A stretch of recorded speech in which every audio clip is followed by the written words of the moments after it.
Hello and welcome back to My Big Fat Mess. I'm Anthony Ferraro and this is my co-star and son, Dominic. What are we cooking, mate?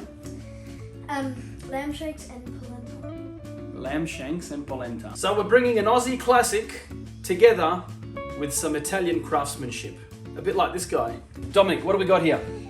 Lamb shanks, Yep. carrots, rosemary, thyme, celery, butter, lemon, onions, garlic, polenta. That's a cheeky little pepper jack.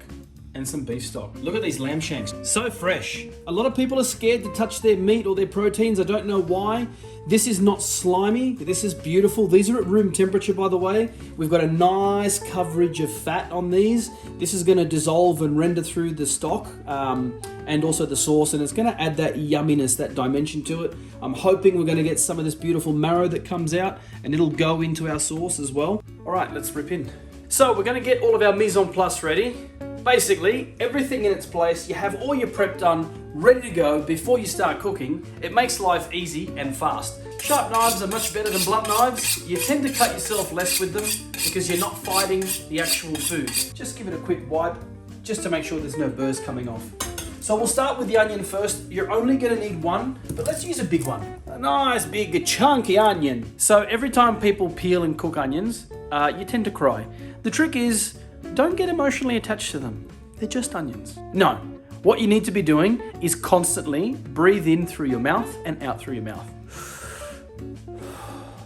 That way, those fumes aren't going into your nose and they're gonna start upsetting your nasal cavity and also your eye ducts. You wanna dice it pretty finely, so that way it kind of dissolves into your sauce. You wanna do what they call a brunoise cut, which is small little cubes. And then you can do a slightly bigger brunoise with the carrots. What you're going to do is you're going to start making some incisions with the tip and straight down, straight down, straight down, straight down. You're not going to go all the way through, as you can see, like so. I like to cut one straight down into there like that, and then just gently chop. Once you get to the base part, where you started with all your incisions, I like to flip it over the other way and then just go down again. And this way, it's always roughly all the same size. Time for the carrots. I top and tail them, I don't peel them. I don't peel them in this particular dish because the actual skin on the carrots is gonna give a nice earthy texture to the dish. That's what we want because we're cooking beautiful lamb shanks, beautiful vegetables, some nice red wine. Earthy is the way to go. Cut them into a manageable size for yourself, and then we're gonna cut little battens. So this way, they're roughly the same size as the onions. And then you pop them all together, and you just gently chop them. It's time for the celery. That is half a bunch organic celery. Look, I leave those little beautiful stalks in there. They just give it a little bit more earthy flavors to the braising stock. I am just chopping it roughly like that. We're gonna start off browning our lamb shanks. It's gonna add that nice texture and depth to the braising sauce. When you braise a piece of meat, you're braising it in some sort of liquid or fluid. Today we're going to be braising it with stock and some amazing tomatoes. I don't use passata, I don't use tomato stock, I don't use tomato paste in any of my cooking. You know why? That's why. San Marzano tomatoes. So I am very blessed and pleasured to be able to have these. These are absolutely fantastic and delicious. They're imported from Italy. It's very rare that you can find these in your normal shop, but if you can, always go for them. These are the perfect balance of sweetness to acidity. We get to use these at the shop at Little Theo's. So some of you may or may not know, we also have an award-winning takeaway shop. It's called Little Theo's Pizza Bar and Grill. So basically we do a lot of stuff out there and pizza is one of them. So we use 100% imported San Marzano tomatoes. If you can't find those, it's okay. Any type of peeled tomato will be fine, but do hold out. See if you can find them and get your hands on some San Marzanos. So I'll get this nice and hot and we'll put in a little bit of olive oil. and then I'll get you to brown them, right? Oh, yes. So just a little bit of oil, not terribly too much. We don't want them to be too oily because that's going to come through in the braising stock, which we don't want. Plus, like I said, they are still a little bit fatty, so that's going to render off into there as well. Once that starts smoking, we'll start browning them. We'll do 2 at a time, and then we'll remove those out. So you're going to know that your oil is ready because you'll start to see it smoking a little bit. I want it to sizzle quite intensely when I put that in there. I want it to instantly start sealing the outside because that's all we want. Perfect. Okay, so we're going to do 2 at a time. So give them about 30, 40 seconds each side and then turn them gently. All right, so that's the last of it. We're getting all browned up nicely. Let's turn the heat off that. Fabulous. So that is the meat browned. I haven't salted it yet. I like doing that now once it starts cooling. Look inside there. Now, this is smoking, but it's not burnt. So we've got all those beautiful juices in there. This is now where we're going to get the braising liquid ready, and we're going to start cooking those amazing veggies in here. Alrighty, let's get on to our stock or our braising liquid. So first thing that goes in is the onions. I don't want this too hot. I want this at like a medium-low heat. What we're trying to do here is just melt these off nicely and pick up some of that beautiful juices and some of that caramelization that came off that meat. It's going to start gently cooling down the actual pot as well, which is brilliant because we want this to just sweat gently and pick up some of those beautiful caramelized bits. So we're kind of in a way deglazing a little bit, but with the onions. This is where the garlic comes in. So I like a little bit of garlic in my food. I'm Italian, it's delicious. Just to peel the garlic, put it on your board, give it a whack. Bam! Just like that. All right, we'll increase that heat just a little bit as it started to dim down and throw in your garlic. It's that simple. While Dominic is sweating that off, I will be salting the meat. I like salting the meat afterwards because this way the meat actually holds the salt. It sticks onto it a little bit better. Don't be shy. There's a hefty amount of meat here. Just kind of roll it around. It sticks on there nicely. And now this starts bringing out a bit more of the juices. Salt draws moisture out of the meat. We're going to add the carrots first. We don't want this to be too oily, but at the same time, we do have enough oil in there so you can hear the sizzle, and we're just getting a bit of colour on those onions, and we're starting to gently soften our carrot. So it's been about 3 to 4 minutes. These are softening up really well. Come and look at the colour, and while we're there, let's give it a bit of a drink. A cheeky little Shiraz. Now, you can use any red wine. You can use white wine. I like it, the red wine in this, because I believe that the red wine complements the lamb quite well. But the number one rule to remember, please, if you drink it, you can cook with it. If you won't drink it, don't you dare put it in your food. Ever. None of this business about the wine being bad or, oh, it's okay, it's off wine, I can... No! If you don't go in here, you don't go in here. Hai capito? Let's give it a drink. And that is a really nice, good serving. That's probably about a glass of wine. Okay, it's an Italian-sized glass of wine. We like our vino. I'm doing this because I'm now completely deglazing everything that the meat left in there, plus what the onions and garlic did. And this is going to start softening out. I'm going to cook out that alcohol. I'm going to sweat it all off. And now I'm going to add in the celery. And I would like to reduce it purely because I want it thick and dense and rich. I don't want it to be watery. I want it to pack a nice punch.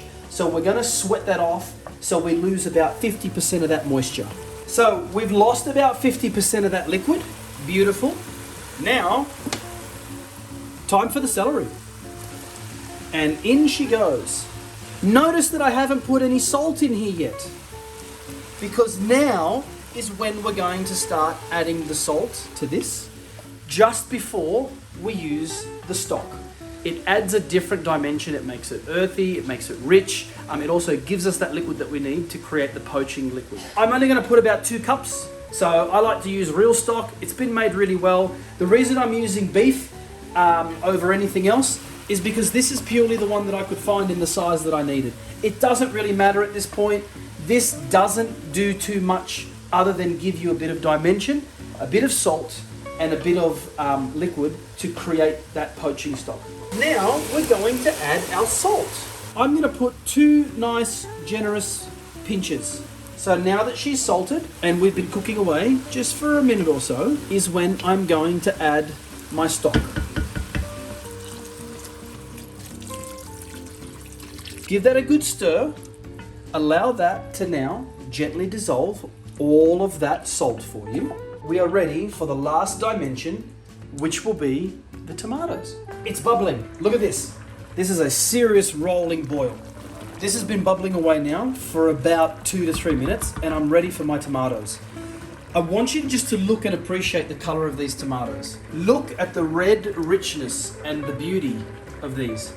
That is why I always use San Marzano tomatoes. So this is about a 2.5 kilo tin. I'm not going to use that much, but I'm going to use at least a kilo and a half. Just kind of get your ladle and pop it in. Now these are whole peeled tomatoes. I don't like diced because I don't like skins. I don't like the skins in my food. I don't like eating them. Maybe we've gone about 2 kilos. That's fine. These are going to break down slowly. And look, sometimes you do find a few little skins in there. If you do, if you like them, leave them in. I don't, so I take them out. I'm going to now taste it for salt to adjust it before I pop the protein inside. It needs a touch. I'm going to do another 2 generous pinches. Now you can see that this is not reduced. This is still quite liquid. That's what I'm going to be braising my protein in. It's boiling. We're going to pop in the shanks. And you want them to be covered nicely. And this is why I didn't put too much liquid in there before, because displacement will bring up the liquid level for you. Now that they're covered, it's still bubbling really well. I'm going to drop the heat down to a medium heat because we want this to cook nice and slowly. Time for the aromatics. Now, I like thyme. It's beautiful. I don't pick it all off and throw it in there. I like to throw in a few sprigs nice and whole, because this is just going to gently release its flavor. And rosemary. So rosemary and thyme work really well together. They're absolutely lovely. And with lamb, they really, really work. So we're gonna do roughly about the same amount. This is gonna do its thing. You can see that it's kind of bubbling away gently and slowly. I'm gonna pop the lid on. And we'll be back in 3 hours. So we've been cooking away for almost 3 hours. Come on, let's have a little look at this. Oh, beautiful. I'm just gonna taste it to make sure that we're all good for salt, acidity, sweetness, all of that. Oh, wow. That's really good. There's only one more thing to do now. That's to put our lemon zest in there. A bit of lemon rind. And I do this at the end because I don't want the beautiful oils and the fragrance of the lemon to basically make that bitter. So I always do this at the end. It just adds a different dimension to it. You don't have to put this in if you're not a fan. So I'm just gonna go ahead now and just allow this to finish off while I get the polenta ready. All you want is the beautiful zest. You don't actually want any of that white pith in there. You just want the outer layers because that's where all the aromatics are. If you like a little bit of extra zest, you can actually put some on when you're serving it with some cracked pepper as well. Works really, really nice. I'm just gonna pop it on like that. I don't want it bubbling too much. Polenta time! Polenta is classically a northern Italian dish. It's absolutely beautiful. It's a cornmeal. This is a nice coarse grade of cornmeal. It's a typically northern dish because it uses a lot of cream, butter. It's very rich, very heavy. You can get any polenta. This is just down from Coles. On the back of it, it'll actually give you a little recipe of how you can make it. For the polenta, we are going to need polenta, good quality. I like milk and cream because I like my polenta nice and thick and rich. Beautiful butter, nice and soft at room temperature, Parmigiano Reggiano. This doesn't take terribly too long. It takes probably about 20 minutes, which means by the time that's ready, my lamb shanks will be ready, and then we can serve it up and start eating. Let's rip in. All right, so about 120, 125 grams of butter goes into the pan. That's 2 cups. That goes in. I've got that on a medium heat. 1 cup of cream. And now I'm going to keep my last cup of milk for later on. So I am going to use about 2.5 cups of polenta to make this recipe. We're feeding 4 to 5 people. I'm going to use also about 100, 125 grams, give or take. I'm not weighing this one out, of Parmigiano. This is going to add that beautiful texture. It's going to add bite. It's going to add salt. I'm doing this roughly by eye or by feel. I am not weighing this out. There you go. That kind of feels like about 100, 125 grams to me. I just want this to warm up and melt the butter. I want this warm so that when I put my 2.5 cups of polenta in there, it's already got something that it can start adhering to and biting into. The milk, the cream, and the butter are now warm and dissolved. I've been stirring that just gently. I've got it now on a low heat. I'm going to weigh out my 2.5 cups. Okay, 1, 2.5 roughly. Now the thing with polenta as well, it becomes very thirsty and it starts absorbing all the moisture and it grows. So this will double, if not triple, in size. Look at that, it's already started. It's nice and thirsty and you've just got to cook it out gently. So now that it's done that, and like I said, this is on a very low heat, now is when I'm going to add in the rest of the milk. Perfect. We are just going to help it absorb nice and gently. Always keeping it on a low heat and always stirring it. I'm now also going to put in the Parmigiano. Parmigiano goes in. It all depends on the consistency that you like with your polenta, but you can add just a little bit more milk or cream. What I'm going to do is just add a nice pinch of salt, not terribly too much, because the Parmigiano is going to do the rest for us. Always be adding salt and pepper to your food. Seasoning is key, and in about 10 minutes, we should be good to go. All right, come and look at this. The polenta is pretty much ready now. Look at it. It's absorbed all of it. See how it's just bubbling? Poof. All the moisture is gone. Perfect. I'm going to turn it off, take it off the heat. The reason you keep stirring it is so that it doesn't stick to the bottom. You know that it's ready because you can smell it's almost like this kind of caramelly baked sweetness. That is from a little bit of that polenta sticking to the bottom. We're going to pop the lid on this now. We are going to let residual heat do its thing. The steam will gently cook this polenta. So it cooks for about 10 minutes. It rests for about 10 minutes. We'll come back in 10 minutes and plate up. It's been 10 minutes. It's exciting. Look. Oh, yum, yum, yum, yum. I like my polenta a little bit drier than normal because my food is a little bit saucier than normal. Oh, these have been cooking for a while and they are just falling off the bone. We'll whack that there, like so. I'm going to pop a little bit of that on. I'm just going to finish with a little garnish of thyme. And there it is, lamb shanks with polenta. Yum! Buon appetito!